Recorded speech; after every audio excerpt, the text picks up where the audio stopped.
America's 60-year-olds are staring at financial peril.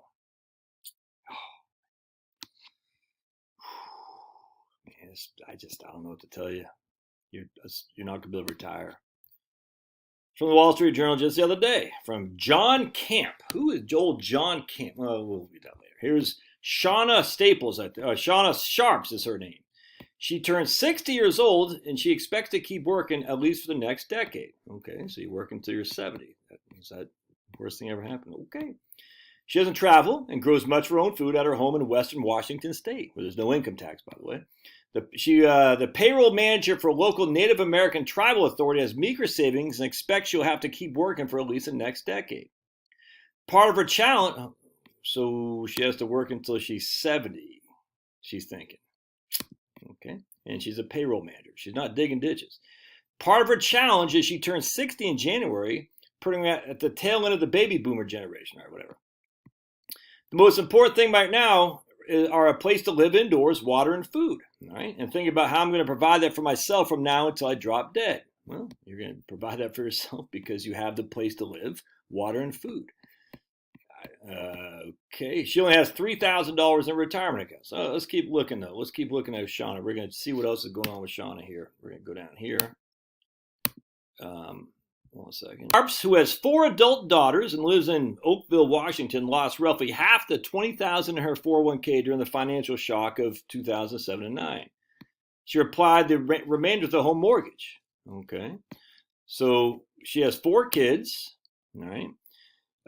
She had a mortgage. She took her 401k out after she lost half of her thing, her 401k, to apply the remainder to a home mortgage. Okay, that's not a bad move necessarily. Several years later, though, she lost her job as controller of a small lumber yard. That should put something in your head there. Her marriage also ended. So we know marriages destroy wealth. That's just a fact. I don't know if her husband's a scumbag, addicted to porn, beating her up. I don't know. It might be the other way around. I don't know. I don't know anything.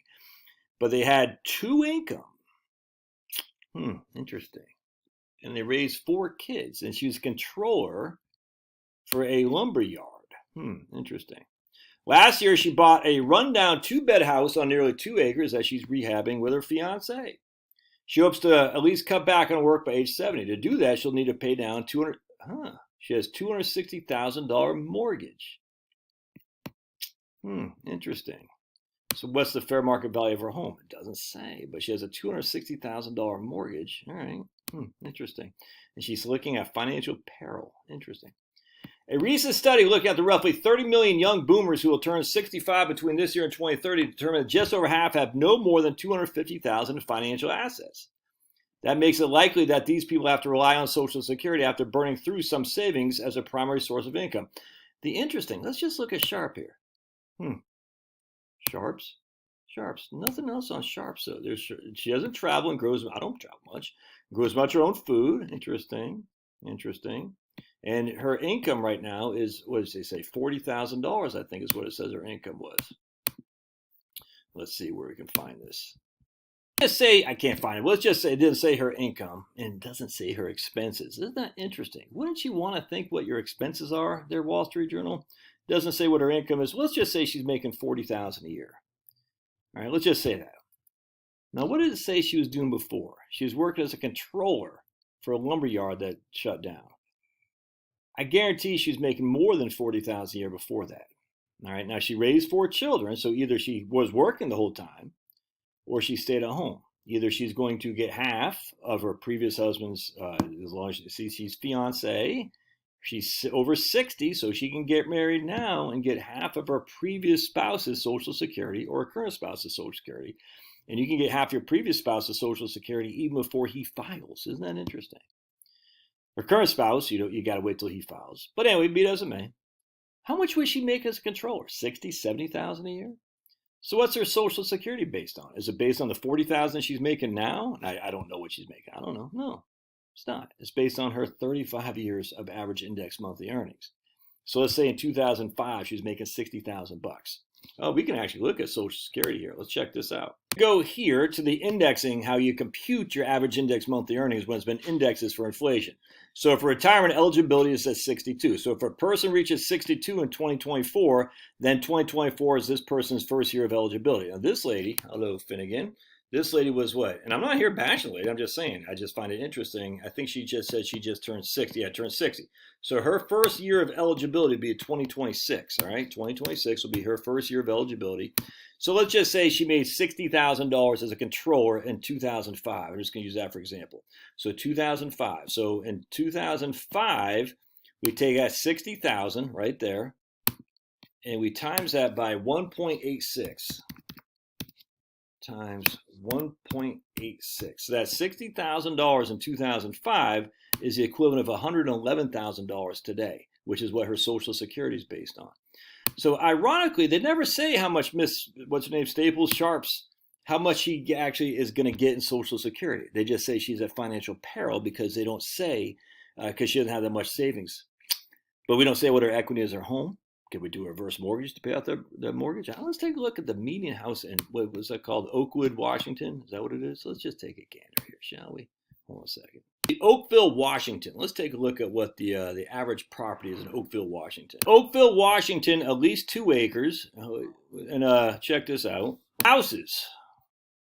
Not apartments, not condos, but houses. You can see we got 3 available right now. 575, 550, 1.3 million. So here's a 2-bed, 2-bath house, 1,600 square foot in Oak, whatever this place is called. What's the place? Oakville, Washington. So she could take a reverse mortgage and pay all this sucker. Probably pretty doggone close. Maybe not 100%, but she might have to wait a couple years. But pretty, look at that. That's a beautiful looking place. Beautiful looking place. Then she has no more mortgage. It's weird how they don't say that. They just say she's living in peril because she has no financial assets. Isn't that odd? Why would the Wall Street Journal not want to talk about other things? And then they talk about, let's go down here. It's just weird. It's just weird. What's her expenses? Oh, we don't know. What's her assets? We don't know. We just know she only has $3,000. Well, she raised 4 kids, for heaven's sake, dude. I mean, she also has a survivor benefit on her ex-husband, or survivor benefit on her fiance. So stupid. Let's check this other lady out. Barbara Tarallo, something like that. She lost her job with a software company in 2009, but she was also finding other work with the job she has now. But she had to pay roughly half of her prior salary. So she was making $45,000 now. So if she was making $90,000 back in 2007 and 9, so we'll say back then, and this is her first year of eligibility because she just turned 62. So her indexing factor for, we'll say 2006, she's making $90,000 is 1.65. So we say, okay, so we have $90,000. Yeah, times 1.65. All right. So she had 148,000 of today's benefits in Social Security. And that would be one of her top 35. So her Social Security is going to be pretty good. That's just a fact. And so it's weird though. They said, well, she's only making $45,000 now in Pelham, New Hampshire. I don't know where that is, but look at this. She hasn't been able to contribute to her retirement account due to another major life event, a traumatic brain injury her husband suffered about a year ago after she switched to the lower paying job. So she was getting a higher paying job up until she lost her job.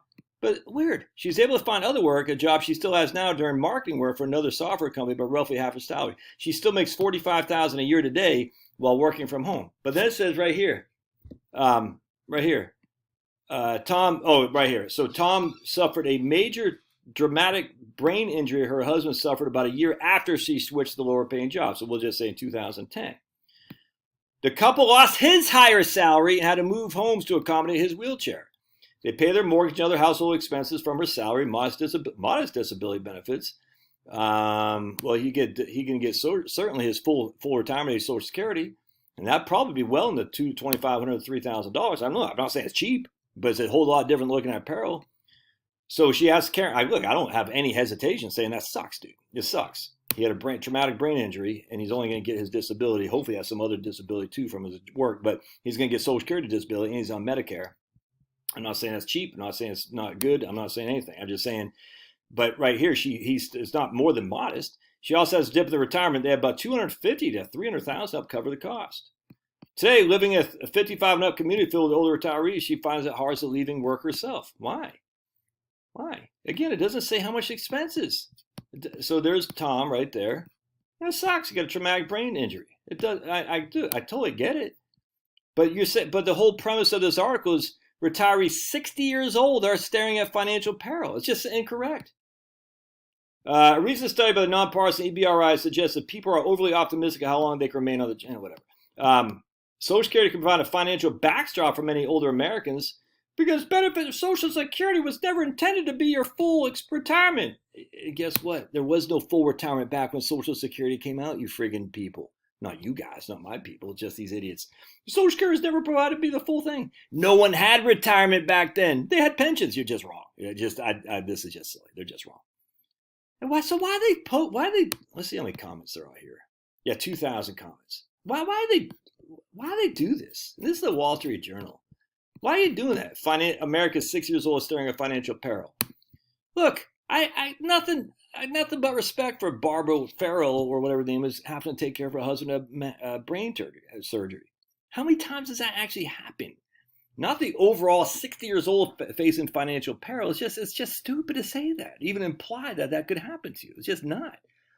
And then this other lady here, what's her name? Sharps. Yeah, this lady right here. We have no clue what her home equity is. We have no clue we just know she has $3,000 in savings. We have no clue what her expenses are, what her Social Security is. We have none. Isn't that an important part? Yeah, I think so. I guarantee you, though, they're going to sit here in the comments. It's Trump's fault. It's Biden's fault. Dude, I'm just sitting there thinking, wouldn't we want to know the other side of the story before we start saying people are in financial peril? You would think. But then what would I be doing? If everyone already knew this, I would have no video, no YouTube channel. No. Love your thoughts. God bless. We'll see ya.